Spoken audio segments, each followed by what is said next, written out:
Hello everyone, it's Tammie, and I am back with a book review. I know, I've been really inconsistent with these things, sorry, hair issue there. I've been really inconsistent with these things. April was a weird month, so plans kind of just fell apart. But hopefully I can try to be a little bit more consistent with them, and hopefully I can remember to review the books that I read, because sometimes I just forget. Um, so today I am going to be reviewing a book that I just couldn't get enough of. It was kind of one of those books that I thought, when this ends, I'm going to be really disappointed because I just want it to keep going and going and going. Oh, well, that would be a very long book. So the book is called D by Michel Faber, and reflection and cover. Of course, I'll put the cover on the little card thingies you see on the ends and beginnings of the video. But so this book, it's fantasy, but I think even people that like just general fiction or even literary fiction will like this. But if you don't like literary fiction and you do like fantasy, don't let that put you off, because it's not like hoity-toity or anything. It's very readable. It's almost, I would almost classify it as a young adult style of reading and writing, or one of those. Because it doesn't have a complex storyline or anything.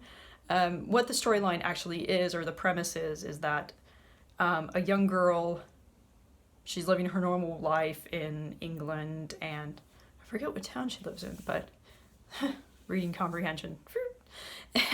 She lives in England, and she's been adopted she's from Somaliland, and her white parents, foster parents, adoptive parents, whatever you want to call them, they're a little distant. And she's not got a lot of friends in school. She kind of I think she says she's in the lower percentile of befriendedness.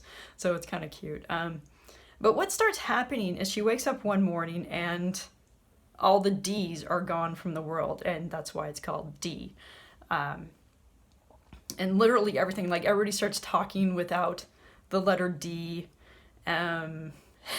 which is, whoever does the audiobook for this has got their work cut out for them, and I kind of want to listen to it just to see how they handle it.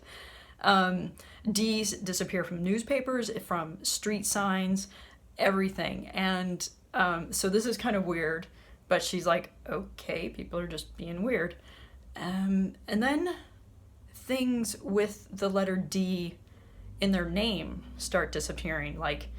There stop being dogs, there's no daffodils, and things like that. So it's getting a little bit more than weird. It's getting worrisome, especially because her first name starts with D, and I don't know how to pronounce her first name. I want to say Delico, not sure. Anyway, so sorry, I don't know how to pronounce it.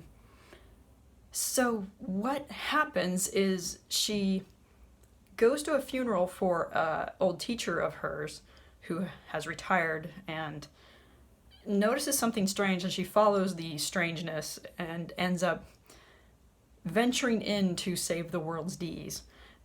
It's very hero's journey, if you know that structure where there's setting up the world, and then the inciting incident, and then entering into a new world and having to travel through and face these trials and tribulations, and then saving the day, and then returning to the old world and sort of showing how the character has changed. It is so well written, and it's just, I was just cruising through, and this was after spending a lot of time not being able to focus on a book very well. So the fact that with everything that was going on with me in April, the fact that this just grabbed me and sucked me in and had me reading 50 pages in a stretch is tantamount to how good the writing is in this book. You can read it as just a general story.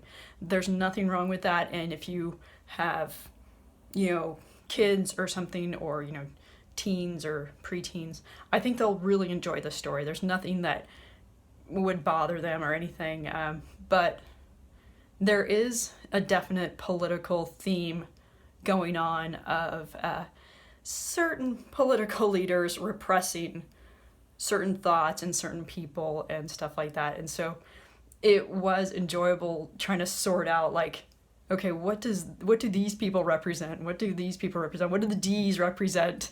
And so I think as adults will enjoy that part of it. So it's just for everyone, right? So that is it for D. I guess if you get a copy, enjoy it. It is wonderfully well written. You don't have to think about the politics at all. You can just enjoy the story. If you do enjoy a little political commentary, I think I like that too. So, yeah, that's D. Try it, enjoy it, and I'm out of here. All right, let's chat at you later. Bye.